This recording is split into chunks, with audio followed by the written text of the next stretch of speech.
Hello, welcome to Cape Chronicle. I'm Jacob McClellan. The city of Cape Girardeau acquired property late last year that it will use to build a new business park. On today's show, we'll talk about economic development with Cape Girardeau City Manager Scott Meyer. Southeast Missouri State University historian Joel Rhodes is writing a book about the ghosts of Cape Girardeau. We'll talk with Joel about the town's haunted past and some of its most enduring haunts.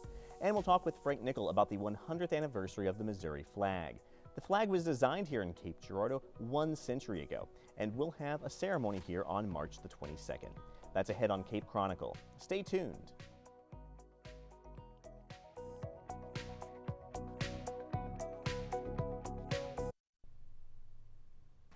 Oh, hey, Mark. Hey, Mark. Hey. Where have you been? I lost my cat. Oh, that's not right. Yeah, so I made this cat magnet to try and get him back. Cool. Does it work? Kinda. Nice. Yeah, but that's not my cat. Gotta keep working on it. See ya. See ya. Anything's possible. Keep thinking. Get started on your own inventions or just play some games at inventnow.org.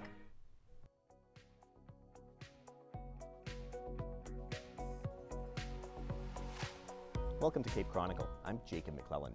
The city of Cape Girardeau purchased land from Southeast Missouri State University late last year to build a new business park. Here to talk about this is Cape Girardeau City Manager Scott Meyer. Scott, thank you so much for your time. It's always good to be here.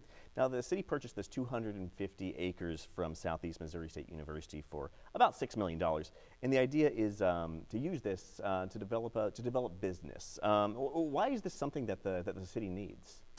Well, since I've been here almost 4 years now, we've on a few occasions have had people interested in doing some business development in the city, and we just weren't able to come up with land for them. Worked with a lot of private developers, and sometimes it's just not able to work out.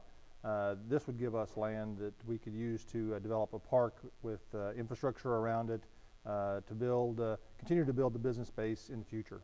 Now, are you talking about not being able to attract new businesses to town, or businesses that are already here that we're looking to expand? Well, the most recent one was a pretty large business that was already in Southeast Missouri, but wanted to relocate. They needed a new place, and they were liking the business environment in Cape Girardeau, but they just couldn't find property. They ended up locating still in Southeast Missouri, which is good for us. We're glad that it did locate in Southeast Missouri, but it wasn't in Cape, and so and this has been going on for a while. The property we had before out by the industrial park was within a floodplain, or levee protected, and businesses just don't want to insure in those areas. So this allows us to really be an attractor of business. Well, what types of businesses are you looking to bring to this new business park? Well, we're studying it a little bit, but I think some of the naturals are, some kind of distributorships that because of the location near the interstate and our location in the Midwest make a lot of sense. Transportation is important for that. And then I think also businesses that could partnership with technology and maybe with the university or with others that are already here and expand that base.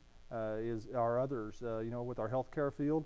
Maybe there's also some people that would do some kind of research or technical work around our healthcare industry. So what we're really looking to do is take the assets that we have and then expand those, because that's where people have been successful in the past. Now, as far as the land is right now, are there still any improvements that need to be made before businesses can start moving in? Well, there's a new road out there. Veterans Memorial Drive is in place, and then we have in our new capital improvement plan a water and sewer improvement that makes about half of the land then very accessible and very ready to go. Now, at the last couple of city council meetings, there's been discussions about eliminating the Board of Examiners. First, could you kind of explain what that board does and why the city is interested in perhaps dissolving a volunteer board? All right. Well, the Board of Examiners, applicants who want to do business in our city, who don't currently have a license, or they have a license somewhere else, they have to have a license to do different things like an electrician or a plumber or an HVAC person. And so they need a license to work in our city. This is primarily trades. Primarily trades. And so they apply to the board to either have reciprocity from other cities where they already have a license, or to take the test. And so they look at their experience and say, yeah, that seems like relevant experience or not. And so that's been their role. They've done a good job of that. We didn't look out to try to say, oh wow, let's see if we can get rid of a board.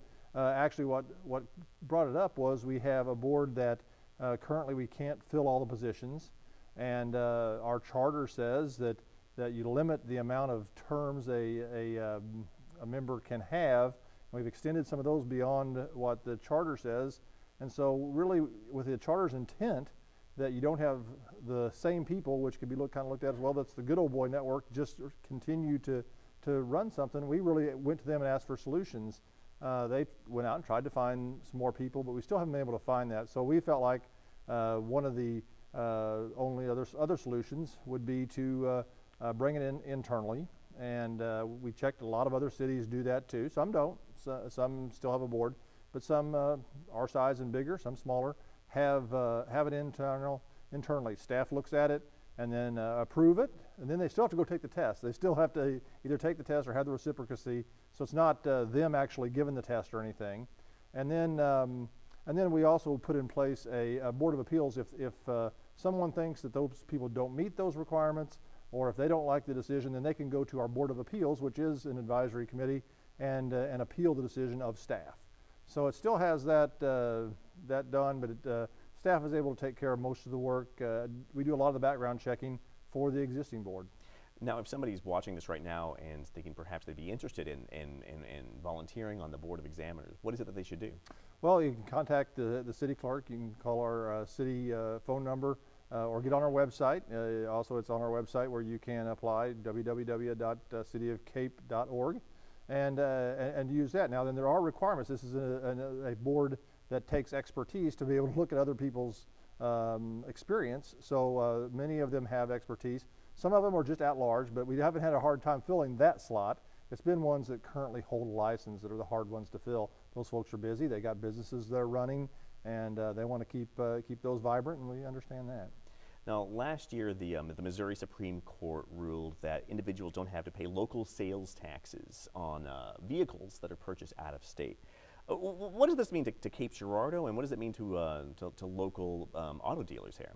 Well, I think the point you make about the local auto dealers is really the concerning one.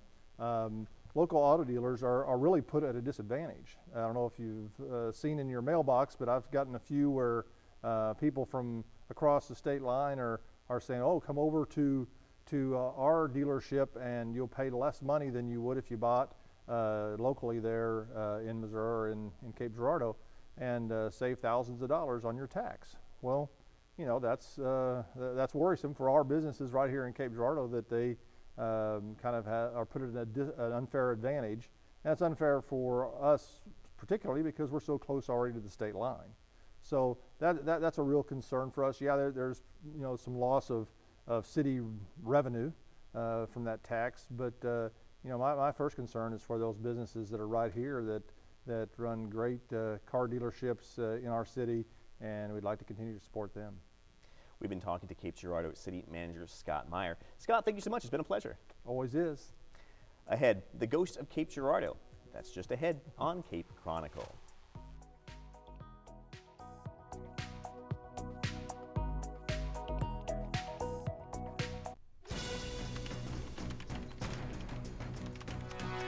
Conversion of water into food.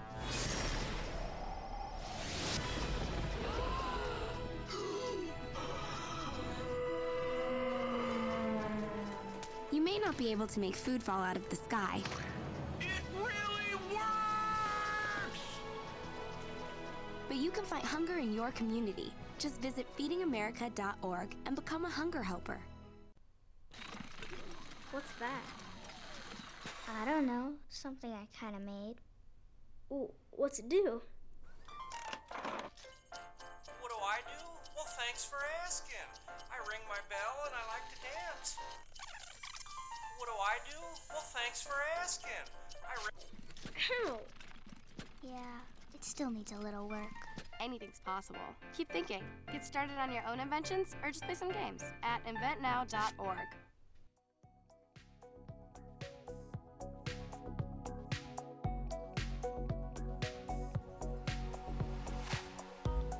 Welcome back to Cape Chronicle. I'm Jacob McClellan. Cape Girardeau has seen the Mississippi River roll by its front door ever since it was founded. It's seen the Civil War, natural disasters, riverboat tragedies, murders, and more. And according to Southeast Missouri State University historian Joel Rhodes, all those souls did not go easily into the great beyond. He's working on a book entitled Haunted Cape Girardeau, where the river turns 1,000 chilling tales. Joel Rhodes, thank you so much for coming by to talk with us. Thanks for having me, Jacob.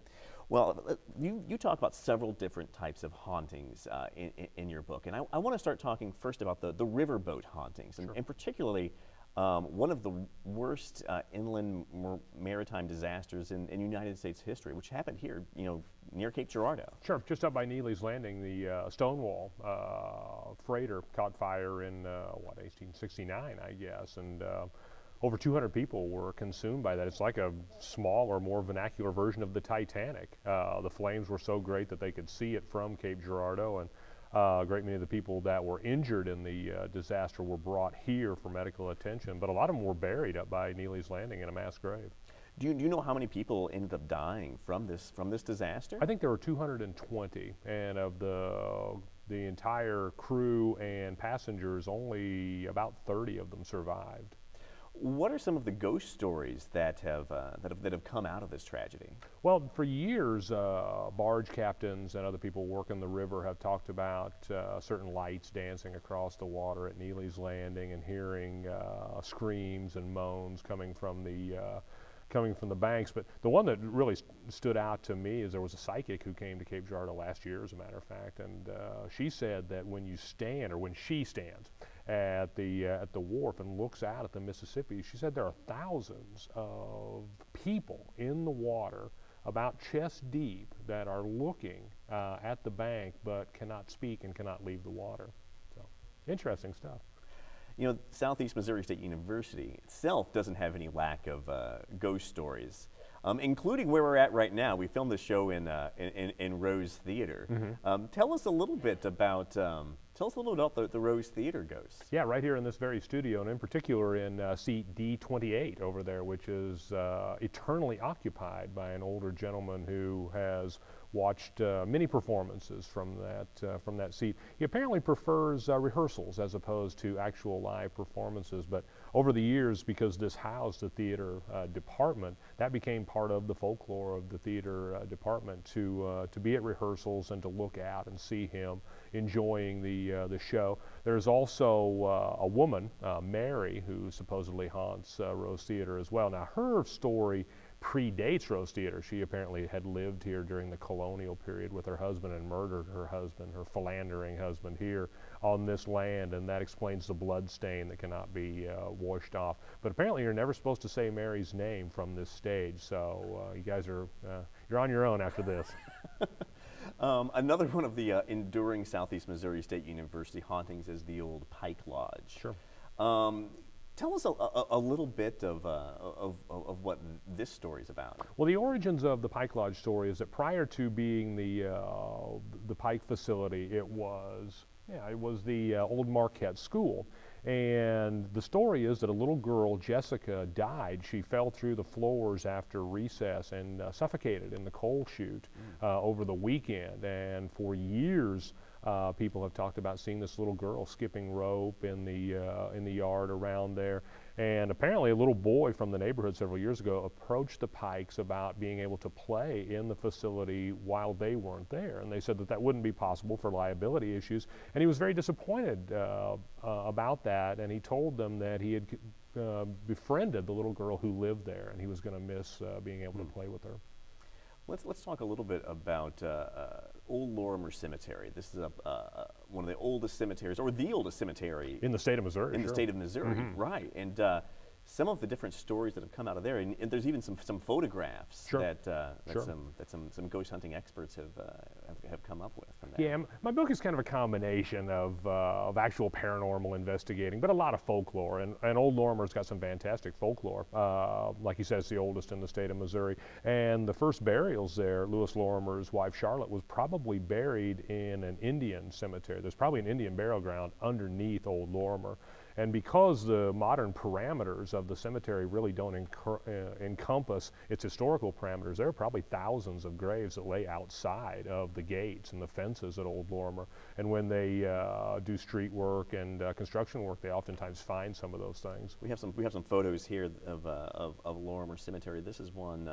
Sure, that's actually New Lorimer Cemetery, but you can Lorimer notice the image taken. This was taken by the Paranormal Task Force, and you can see sitting in front of that mausoleum what looks to be like a stick figure. And according to them, that is the residual energy of a spirit about to manifest, kind of like a wire in an incandescent light bulb starting to come on. Well, here now that this is showing a different image, or it's the same image enhanced by a man on the East Coast, as a matter of fact, working with the Paranormal Task Force. And you can see what it looks to be clearly a more human figure there. It's an interesting picture, and that's going to be in the book as well. Let's talk a little bit about, because not all these are in Cape Girardeau, some of these are in some of the roads leading into and out of Cape Girardeau, where we really find some of the oldest ghost stories in the region. Sure. Yeah, one of the oldest ghost stories is along Bloomfield Road as you head out towards Dutchtown. And the story is about Mad Lucy, an insane woman whose pioneer family kept her chained in their barn. That's from the generation after the Civil War, as are the stories of first a headless traveler and then later a headless horseman that supposedly haunted that stretch of road out there. But again, I mean, those are well over 100 years old now. One of the more enduring, we should say, hauntings in Cape Girardeau is the Minton house. Sure. And this is a place that it's been for sale multiple times. Sure. It's even had on its listing, this house is believed to be haunted. What is it about the Minton house? This is over there by Old Lorimer Cemetery. Sure, and there's actually a connection between Old Lorimer and the Sherwood Minton house because of its Civil War past. The house was built in the 1840s and 1846, and during the war was commandeered by the Union Army. First housing Union cavalrymen, and then mostly as a smallpox hospital. And as the old folklore goes, there is a tunnel that connects the Minton house to Old Lorimer Cemetery so that the Union Army could take the dead out of the hospital by cover of night so that Confederate sympathizers in town wouldn't know how many Union soldiers had died. And because of that, for almost immediately, when the Civil War was over, people were already talking about seeing the ghosts of Union soldiers in the cemetery, seeing them going from Old Lorimer to the Minton house, disappearing through that giant front door and so forth. And part of that was based on the horror of the building itself during the Civil War, but then it was vacant for a couple of years after the war. And it's those years that it was vacant that the ghost stories really started to germinate. You know, there's lots of stories about Old Town Cape Girardeau in some of the older buildings, including one of the most popular restaurants in town, which is Port Cape. Sure. Tell us a little bit about. Well, we had done some work on that with KRCU with Ghosts of the Mississippi, but Belle is the resident ghost in Port Cape, and she has been there for quite some time, a couple of generations. And even before it was a restaurant, there were stories about it.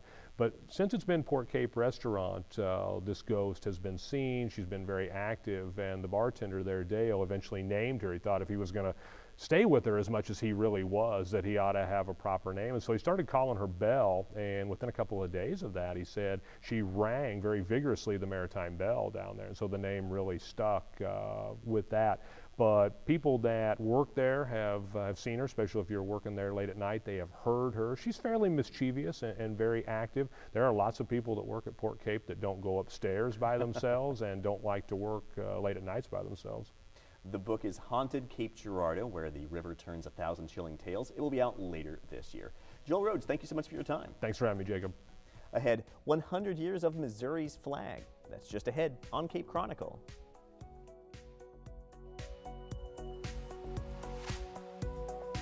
So, Malcolm, you do know that energy savers last 6 times longer than ordinary light bulbs. This isn't my room.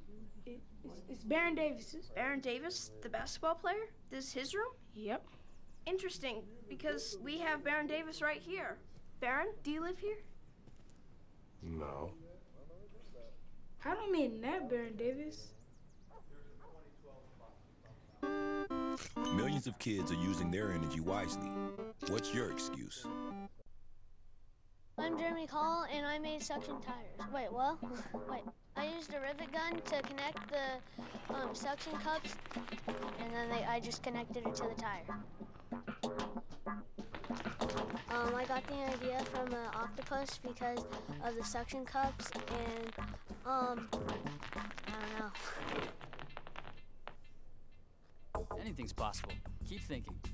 Get started on your invention at inventnow.org.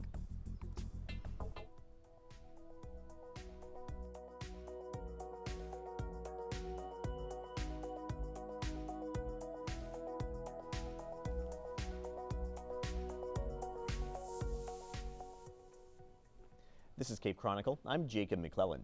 Missouri's flag will turn 100 years old in March. The first flag was made here in Cape Girardeau, and it will return to town on March the 22nd for a special ceremony at the Oliver House.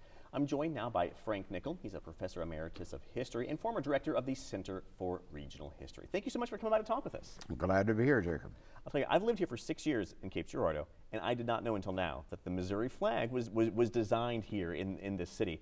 Tell us a little bit about this. How did the Missouri flag end up being designed here in Cape? Who designed it? Well, it's quite a story, and it's an important one for Cape Girardeau. And in March of this year, on the 100th anniversary of the acceptance of the Missouri state flag, March 22nd, 1913, we're going to have a big celebration. And that celebration will rightfully take place in front of the Oliver House on North Street and Ellis, the intersection of North and Ellis Street.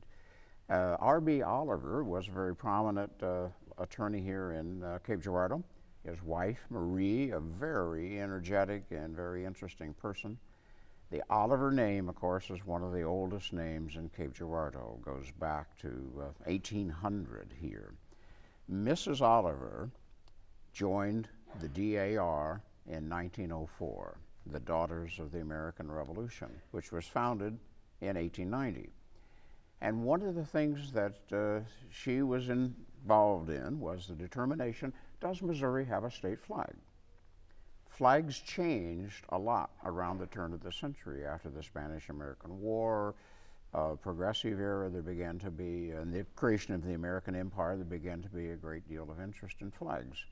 And the study of flags is called vexillology. There's a whole journal entitled the Journal of American Vexillology, the study of flags. And you'll see that around the turn of the century, there was an enormous increase of interest in flags. What Mrs. Oliver found is that Missouri, that had been a state for 92 years, did not have a state flag. Other states... Did it not have an official flag? Never had an official flag, never had a flag that flew. And in large part, that's because the nature of flags changed, because flagpoles changed. And so the two came together, and there's this increased interest in patriotism and loyalty. And so Mrs. Oliver, as a member of the Daughters of the American Revolution, a very patriotic organization, made an effort to see if we had an official state flag. Found out we did not. So she came back to the Nancy Hunter chapter of the DAR here in Cape Girardeau, and they said, well, there ought to be a flag, so why don't we make one? So Mrs. Oliver, with her neighbor, Mary Kotitschke, who actually lived in a house where the Grawl Language Arts Building sits now on the campus, and the two of them collaborated to make the flag. Mrs. Oliver wrote to every state in the nation, secretaries of state, do you have a flag? Can you send us a copy of it? When did you enact it? What does it represent? And she received a reply back from every one of the states.